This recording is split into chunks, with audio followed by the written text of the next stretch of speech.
Okay. Um, it's been a crazy first week. I was not expecting a massive snowstorm, and I actually had a pipe in my apartment burst. Um, and I've had fans. In fact, if you hear some fans, I still have some here, some fans that are taking out the moisture from my apartment. It's been chaos. And I hope everyone's staying warm and safe. Um, yeah, what a first week back.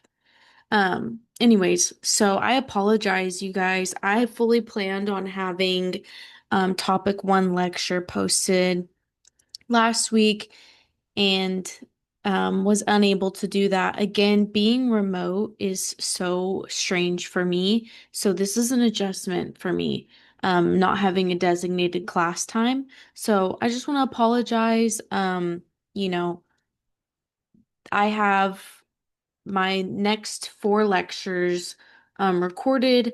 I'll post those weekly. So I'll post lectures weekly. If anything changes, I'll send an announcement and also update the course schedule. I made some changes to the syllabus, so please look at that. I've highlighted in red what I've changed. And what else? So changes to the syllabus. Um, I've added a little bit more reflection assignments because, again, normally this class is in person, but being that it's over, um, it's asynchronous, web-based, it is hard for me to gauge how much you guys are interacting with the course material. So this is the best way that I can make sure that you guys are challenging yourself, challenging your thinking, going back to the material, really, really thinking about the material and kind of digging deeper beyond just reading the chapters and listening to the lectures. So this is going to be the first lecture of this week. This is going to be the only week that I have two lectures posted. And for the most part, that's because this first lecture is going to be pretty basic, pretty foundational. There's really not a ton to it. So hopefully this lecture won't be too long. I'm hoping 30 to 40 minutes. And the next lecture will probably be a little bit longer, so an hour. Um, but if you think about it, usually students attend a lecture 3 times a week. So, this is going to be the first lecture, and then the second lecture I will post on Wednesday. That'll be covering research methods in IO psychology. And then, of course, this lecture is just a foundational overview of IO psychology. So, this is going to be um, going to be looking at what is industrial and organizational psychology, talk a little bit about what we call the scientist practitioner gap, um, comparing IO psychology to similar disciplines, giving a brief history of IO psychology, where it started, why it started, who started it, a current outlook on IO psychology. So, what do current jobs look like? What do IO psychologists do in the real world today? And then just some common misconceptions about IO psychology. Okay, so industrial and organizational psychology is an area of scientific study and professional practice that addresses psychological concepts and theories and principles in organizations or the workplace. So, what do we mean by organizations? And when IO psychologists use organizations, they often interchangeably use organizations and workplace. So, more often than not, we're gonna refer to organizations, um, because this is a broader term. But for the most part, what we mean by organizations is a structured social system where people coordinate roles and tasks to accomplish shared goals, and where work is shaped by formal systems that involve leadership, hierarchy, policies, different levels of jobs, and reward structures that are tailored to each of those jobs. The reason why we do distinguish a little bit between organizations and workplace. When we talk about organizations, there are other organizations that IO psychologists work with that are not considered a workplace. For example, I have a really good friend. She actually works with the Department of Homeland Security because she looks at an organization or organizations that are more specifically terrorist cells in the United States. So she looks at um, anything that has to do with terrorist cells, terrorist behavior, terrorist actions, how they're recruiting, how they're inciting the masses to do things. And these organizations are um, your Islamic extremist groups, Antifa, um, and also groups like PETA. PETA often incites violence through X or Twitter. And so she looks at those kind of organizations. So that's why we use organizations as kind of a broader term, whereas workplace is going to be the more common reference when we're talking about organizations. But so there's a little bit of nuance to those two words. So obviously, industrial and organizational psychology split up into two different sides. We have the I side, which is the industrial side. This focuses on matching people to jobs and improving how work gets done through people systems. And then you have the O side, which focuses more on how the organization shapes behavior and experiences at work. So the I side might look like recruitment, selection, training, performance standards, and performance appraisals. So when we're looking at employees and we're looking at promoting them or demoting them, that's what a performance appraisal would do. And the I side is often described as the personnel side of IO because it emphasizes hiring and developing employees. The O side is things like culture or climate, leadership, motivation, teamwork, role expectations, and employee well-being. So the goal of the O side is to understand how to improve um, or to improve how people function within the larger organizational system, not just whether they're, the right fit for a role, which is what the I side does. Okay. So, this is kind of where I talked about how we were going to have these guided lecture prompts within the YouTube um video. So, as of right now, the YouTube comments are disabled where only I can see them. So this is the point where you guys will answer this question, which is how is IO psychology relevant to your other interests? This can be anything you can think of. It doesn't have to be a perfect answer. Obviously, it's not going to be an essay format. I just want you to engage with the lecture and just, comment anything that comes to mind regarding this prompt. There's going to be 4 prompts within this lecture, and I'm going to make sure that everybody answers each prompt in order to get credit for the guided lecture reflection assignment. If you guys have questions about this, do ask me. Again, this is new to me too, so I'm just trying to get you guys to engage in the lecture. If you guys hate this and it's too confusing and you're not understanding or whatever the reason may be, if I have enough students complaining, we can toss this idea. I'm just trying to do something engaging and keep you guys into the content. Okay. So what is industrial and organizational psychology? Again, this is an increasing level. So IO is increasing in level of recognition.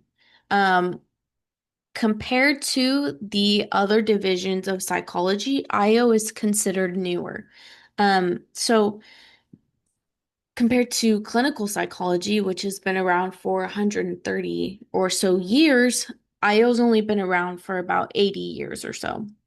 So it's considered a little bit of the baby in terms of the larger subdivisions of psychology under the APA. It's increasing in recognition mostly because it's utilized globally. And I mean that in that there's IO psychologists or um, similar jobs or fields in other countries that match on almost perfectly. And there's also IO psychologists that work within a global network. So you've got psychologists that are working for large organizations that are working with people in Japan, with people in Spain, people in all parts of the world. And so you have multiple countries working with IO psychologists from the United States, etc. So the APA has 54 specialized divisions. You've probably heard of some of these. Some examples are behavioral neuroscience, that's a specific subfield.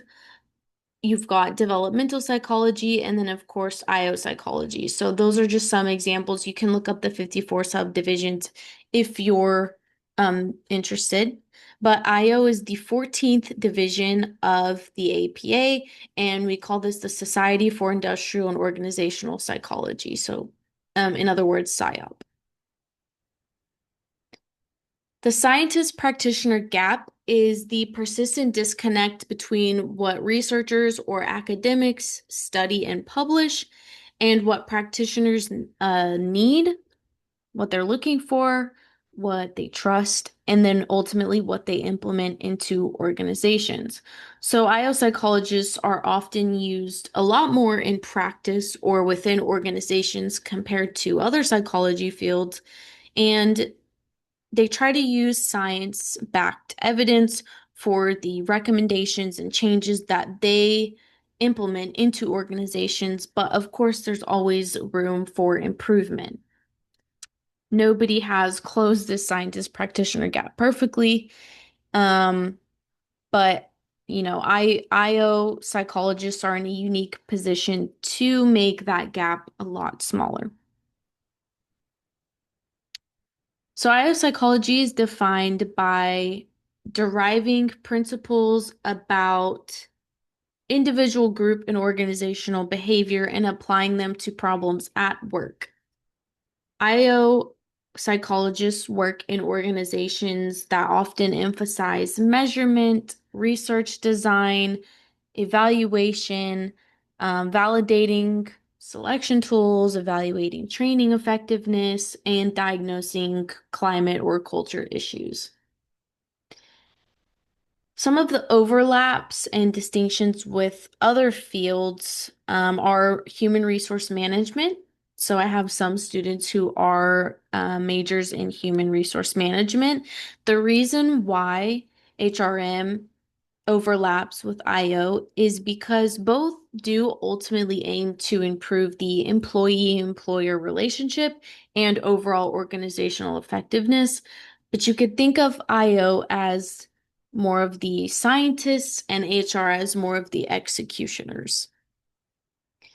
And then there's a kind of a micro and a macro approach to IO psychology.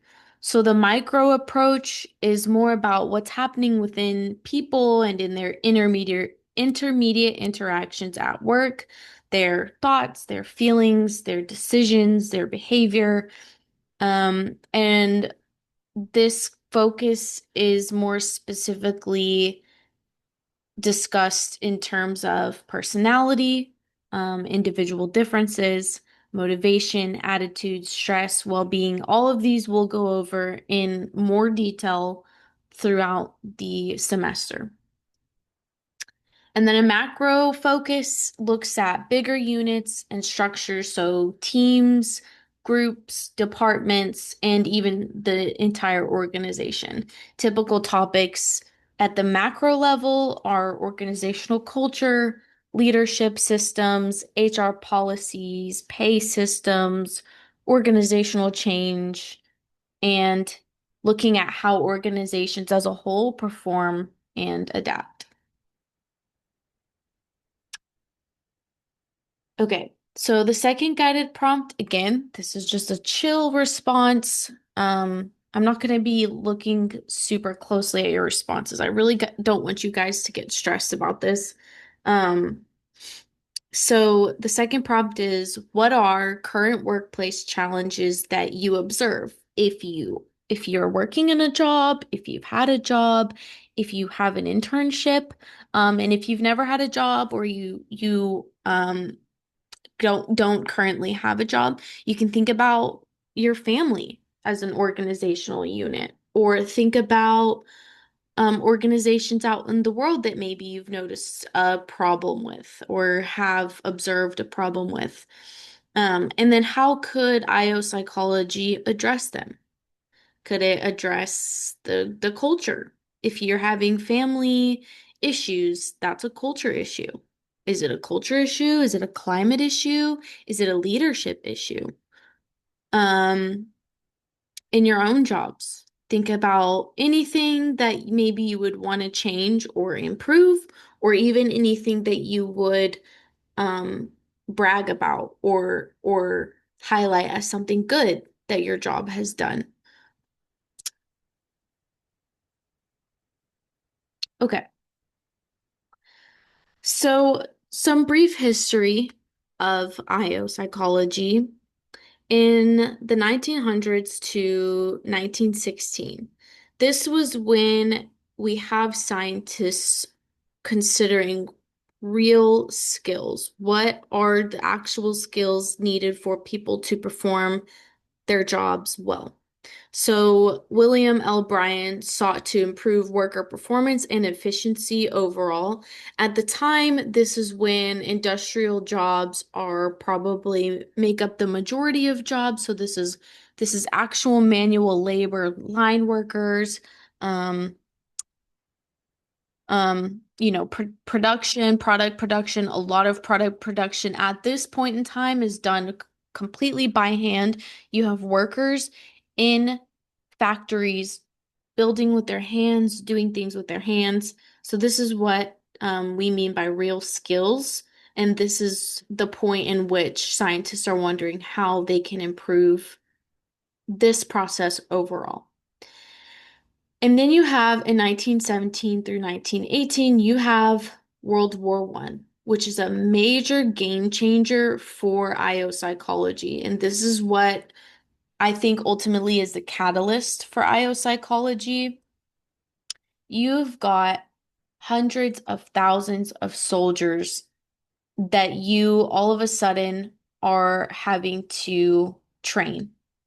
And you're asking, you're engaging in one of the largest selection movements in history. So you're in the United States is in the process of picking and hiring hundreds of thousands of soldiers, massive amounts of soldiers being employed by the United States um, at once. So the question here becomes, where do we put these soldiers? Where do these soldiers fit best? And that's where Robert Yerkes and the creates the Army Alpha and the Army Beta tests to screen recruits. And ultimately, this evolves into what we now know as the ASVAB, which is actually still currently used to predict where soldiers are best placed within the military. And then at the same time, you have the Journal of Applied Psychology, or what we call the JAP, becomes the main avenue for IOs and their applied work to become visible, shareable, and easier to build on across projects and settings.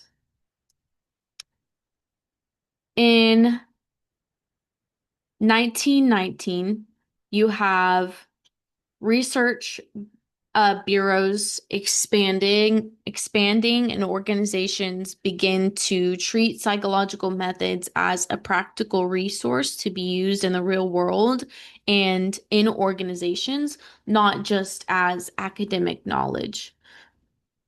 And along with that, we have one of the largest well-known studies within, well, IO psychology, but also psychology in general. This is the Hawthorne studies. This was a study that was conducted for factory workers at GE Electric, or Western Electric, now GE Electric. They wanted to know if changing the light bulbs in the factory would improve worker efficiency. So they have scientists go in and change the light bulbs and mess with the lighting and mess with some other physical things to try and determine what makes factory workers more efficient. What they find out is, in fact, the light bulbs did not change the performance. The workers performed better. But it wasn't the light bulbs that affected their performance. It was, in fact, the observers, the scientists, the mere idea of being watched that increased effectiveness and efficiency um, of factory workers. Okay, sorry.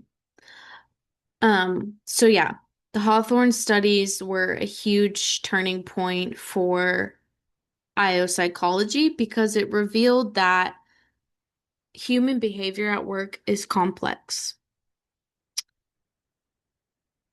Okay. In World War II, we have our second massive wave of selection within the United States military. And this is where more testing in the United States military becomes more stringent. So we have the selection and placement tests, the group ability testing, situational stress tests, early situational tests. So putting employees under a whole battery of tests to determine whether or not they meet these high stress, high high demand jobs such as pilots or gunner's mate or any of those things. So this is where we see a lot more development of employment tests in industry. And then in 1946, we see development of collegiate and graduate programs in IO psychology, so providing people with actual degrees. And then here's where we see the creation of Division 14 as a true psychology subfield. And then subspecialties are crystallized in this time period as well. So IO psychology is a subfield within psychology, but then IO psychology has subspecialties under that as well. And I won't go into those. Obviously, we'll talk about those. That's kind of what every chapter covers. Every chapter is essentially a subspecialty of IO psychology. Okay. Um, so in 1964, we have the Civil Rights Act, and this is where the legal system essentially becomes a second major client. And IO methods are now not just being judged by utility, but also being judged as to whether they're defensible in a court of law and fair in a court of law, fair to all employees of any background, especially when it comes to selection procedures, which were creating adverse impact to certain populations. And we still, as IO psychologists, fight adverse impact to this day. It's a problem that is ongoing and constantly needing adaptation. So in 1994, we see the creation and boom of the internet, and and and information-based firms dramatically speed up in terms of how they process. So how are they communicating? How are they selling? How are they hiring and delivering service? This all increased the pace of work as we knew it and made rapid coordination and performance a higher demand. Social media and online platforms created new work relevant behaviors and reputational signals. So, online networking, digital communication, what are the norms? What are the norms through email? What is a respectable, justifiable time to answer emails? Is it 2 hours? Is it 2 days? Is it 3 days? All these new things had to be determined because work was shifting to online and in person. So the virtual workplace made where work happens flexible. Telework and virtual teams meant that work could be distributed across locations and even across time zones. So, IO psychologists had to study and support remote productivity, collaboration, and well-being. And here we see that the traditional idea of a stable long-term job weakens, shifting more attention towards adaptable skills, providing continuous learning, and managing performance of employees without constant in-person supervision. And then organizations increasingly compete. This is where we see more competition for organizations to improve their employee experience. So, what does a day-to-day work life look like? What about connection with employees? What about growth?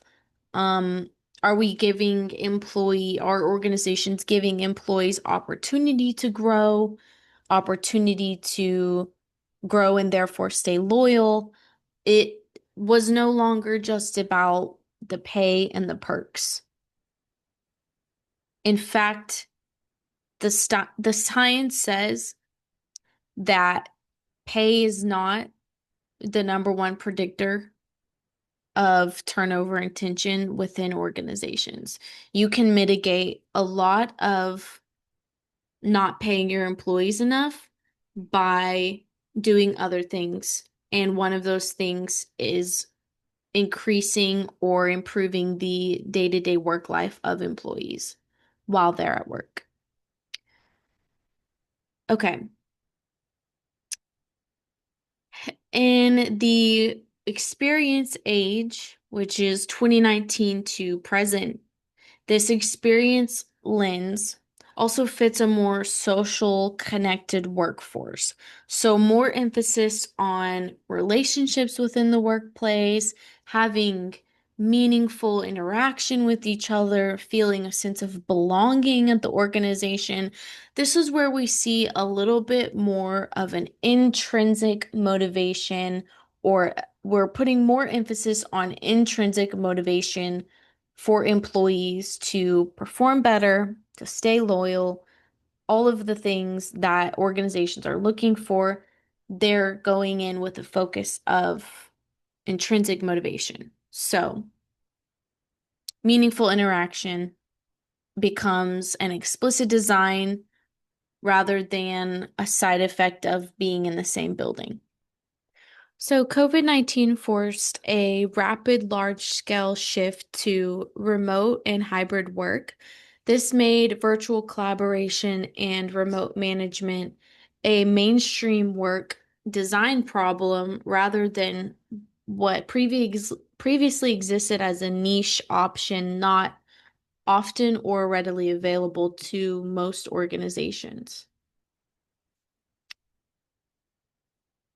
So that shift amplified experience issues, isolation, differences in flexibility, boundary management, burnout risk, and how leaders maintain culture, performance, and connection when people were no longer sharing a physical workspace.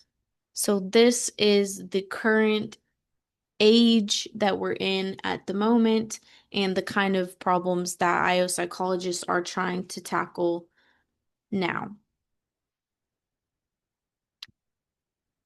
So, some of the main tenets of IO psychology are strengthening the alignment between people and their work environments, especially as organizations navigate rapid change. This rapid change happens more and more often with the just the adaptation of technology, the evolution of technology. Technology is changing every year. It's certainly changing every decade. And these kinds of changes in the world greatly affect how workspaces and organizations function and exist and the procedures that they engage in. So that is one of the main tenets of IO psychology to just help these organizations be prepared for the rapid change that happens. And some sectors, work sectors evolve at different paces. So the tech industry evolves extremely quick.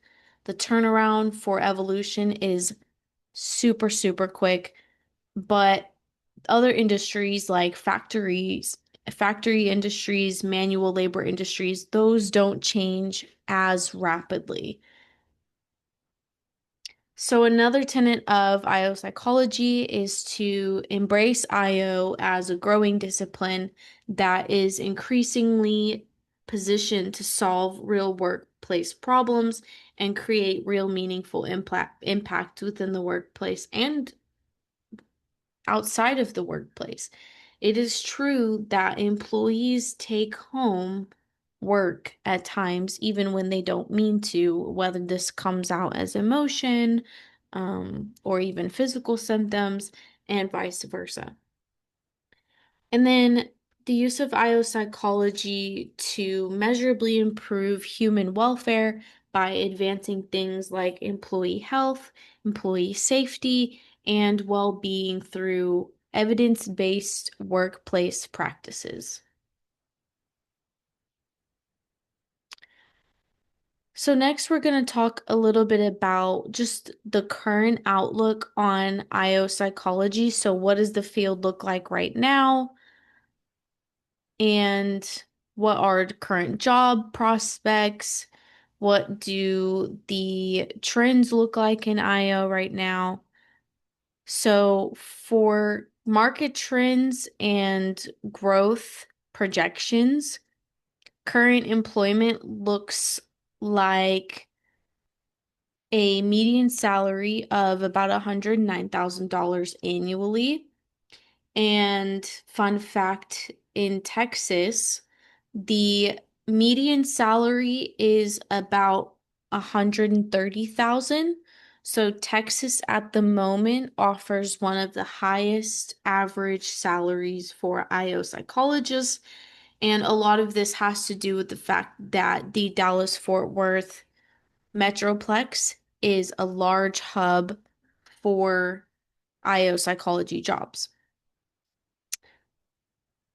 So growth projection is actually above average. So growth projection is 6 to 8% over the next decade. This is faster than general psychology, but this is also above average for most jobs in general.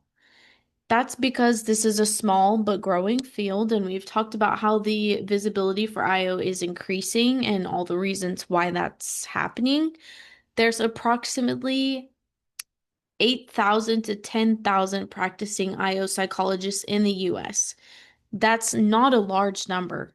That in general is a small number. If you think about the amount of organizations that have 100 plus employees, this number is small. So the demand for IO psychologists is high. And the job markets tend to be concentrated in metropolitan areas and where you can find large organizations. So this is like the District of Columbia, Virginia, the East Coast has a large hub for IO psychologists. The West Coast also has a large hub for IO psychologists because that's where you find a lot of the tech companies, Amazon, Google, Apple, Microsoft, all on the East Coast. Harder to get a job there because these companies, again, have utilized IO psychologists very early on and they utilize them to the maximum potential. So these jobs are highly coveted by not just IO psychologists, but all employees. So these are the kinds of organizations that are really hard to get into and get a job as an IO psychologist, but you'd be lucky if you did. And then the Dallas-Fort Worth area has a bunch of headquarters. We've got military industrial complexes such as Lockheed Martin, L3Harris, uh, Toyota, Frito-Lay, Dr. Pepper Keurig, and a lot more in the DFW. And then the rest pretty much migrate towards the Virginia District of Columbia, Washington, D.C., all of that over on the East Coast. Okay. So increasing awareness and legitimacy. So IO is no longer seen as a nice to have type luxury in organizations. It's seen as more of a must have, especially in organizations that have 100 plus employees. If an organization or a workplace has 100 plus employees, they will more likely than not have an IO psychologist on the team. Their IO psychologists are seen as critical, and this is shown again by major tech companies that use and have used IO psychologists to maximize their organizations as a whole. And then also the use of IO psychologists by government agencies. So the FBI, the CIA, the Army, um, just the military industrial complex in general. And then we also have the equity and inclusion movement. So organizations are actively seeking evidence-based approaches to fair hiring and promotion. This is so that they can defend any of their selection and recruitment processes. The remote work era sparked need for assessment of virtual team dynamics, engagement, and performance, mental health awareness, workplace well-being recognized more as a link to organizational productivity, and then overall return to office challenges. So organizations need expertise in managing hybrid workforces and employee concerns. And then, of course, you have academic and professional growth, which is an increased number in PSYOP members, so that Division 14. Number of graduate programs across the United States have increased, and then research output in the field has increased, also improving recognition and legitimacy. Okay, so where and why is IO psychology used currently? So some traditional sectors are human resources and talent management. This usually looks like recruitment and selection, training and development, performance management, and compensation and benefits is what IO psychologists in that sector would focus on. In manufacturing and operations, IO psychologists might help with improving efficiency, safety, and culture. So we have a lot of IO psychologists that work on or with large oil rigs to increase safety procedure and overall safety well-being of oil rig workers. I worked for a her name is Dr. Stephanie Payne at at Texas A&M University, and she had the opportunity to fly out to a deep ocean oil rig and do research on this deep ocean oil rig and help the organization or the company engage in better safety practices and reduce workplace accidents. Also might look at team coordination in manufacturing and operations. For the government and public sector, you might have IO psychologists looking at civil service, policy development, organizational development, and public health programs. For emerging and non-traditional applications, within technology and startup companies, we have what is called the user interface research and design, or also known as UX research and design. So, this is understanding user behavior to design better interfaces. And this is non-traditional because it has a lot more to do with the consumer rather than the employee, but they're mixed. They're blended together in a complex way. And then also in the tech and startup industry, you've got product development that IO psychologists could help with, and remote team culture and organizational scaling. So as startups grow, applying IO principles to prevent overall culture erosion, especially when you've got fast, rapid growth of employees. And then you've got the consulting and management advisory. This is a lot less common. Don't see this as much, but this is a lot of working with organizational change at the higher macro level, executive coaching. So working with what we call C-suite, which is top CEO, CFO, um, shareholders, working with these leaders on effectiveness and emotional intelligence. This is where a lot of the leadership literature comes in. Culture diagnostics and strategy implementation are also seen in the consulting and management advisory.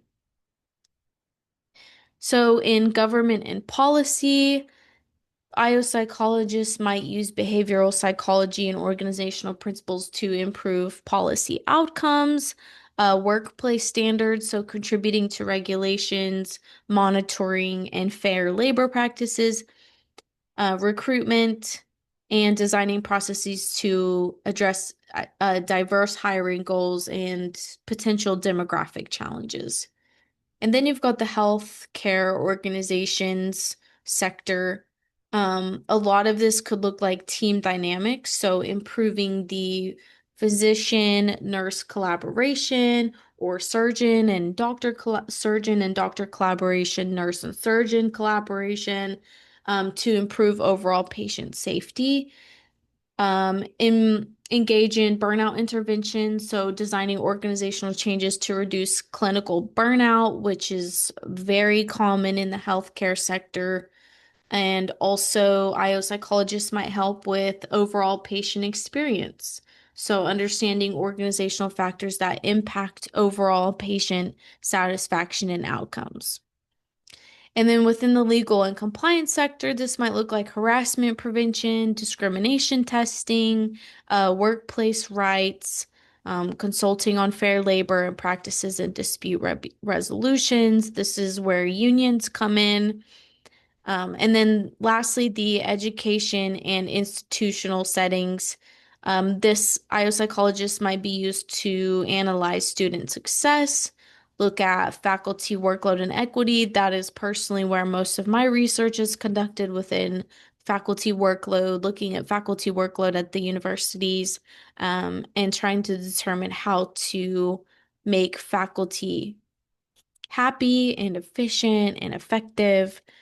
Um, And then also institutional change is often done within education and institutional settings. Okay, so of the sectors and kind of roles that I discussed, um, if anything caught your attention or you felt like resonated with you, or you thought, if you ever were interested in a job in IO, which sector or role sounds most interesting to you, and maybe what were some of the reasons? So, any thoughts, comments on a sector or role that was might sound interesting to you? I, sorry. Um, that is this third prompt for that. So if you need to go back and look at those and then answer the question, you can do that. Okay, so we're getting near the end here. So some common misconceptions about IO psychology. So number one, my favorite, and I get asked this all the time. IO psychologists are counselors or therapists just at work. That is not true. IO psychologists are not legally licensed, they're not trained, they're not in any way able to provide psychotherapy to employees. What we do is we study and improve work systems, selection, training, performance, leadership, culture, work design, any of that is what we do, but therapy is not one of them. The second misconception is to make decent money, IO psychologists should become faculty. Academia is one path that IO psychologists could go down, but there are plenty of IO careers outside of universities that offer strong pay and offer a potential to um, make a general impact. In fact, compared to other psychology fields, IOs are often found more in the applied setting. Number three, IO is basically HR. So IO and HR do overlap in what they care about, which is people at work. But IO is more research, measurement driven, validation, psychometrics. There's a lot of science and measurement behind what we do, while HR often owns implementation and ongoing administration of the tools that we create. So they implement tools based off the facts and evidence that we collect and provide. And then the fourth common misconception is that IO only helps companies, not employees. Good talent management systems and work design systems can reduce burnout, improve well-being at a large scale, and it's not inherently anti-worker. It just depends on how it is used, and it is the IO psychologist's job to ensure that organizations are actually implementing what we're recommending to make the workplace better overall. What is true is that some companies can use IO as a type of smoke show to placate the masses without actually listening to IO psychologist recommendations. And this does happen. It's probably somewhat akin to the placebo effect, which is that an organization brings in IO psychologists, tells their workers, we have this team of IO psychologists, and they're doing all this work to make sure that the workplace is better and that we're making sure you guys are happy. And that may placate employees for a little while. But ultimately, if you're not taking the advice of the IO psychologists who have come into organizations to help make things better for the organization and the employees, then it's likely you won't see benefits from that, at least not long term. Okay, so last guided lecture prompt is what surprised you most about where IO psychologists work and what they do? So next steps this week. Topic one reflection over this lecture and chapter one will be extra credit because of the delay of things and the kind of chaos of the first week. So topic one reflection will be considered extra credit, and that would be due Sunday, February 1st, at midnight, if that's something that you wanted to complete. So that's going to be over chapter one and topic one, which is this lecture. Lecture two will be over topic two. This will be posted on Wednesday, sometime on Wednesday morning. And the topic two reflection for this lecture and chapter for topic two, lecture and chapter two will be due Sunday as well at midnight. And this is for a grade. So the only topic reflection that is extra credit is the first one. Okay, so that is it for this lecture. If anybody has any questions or concerns, um, look over the syllabus, look over the course schedule. If anybody has anything that they're worried about, reach out to me. Email's probably best because I check that more often and I get notifications for that.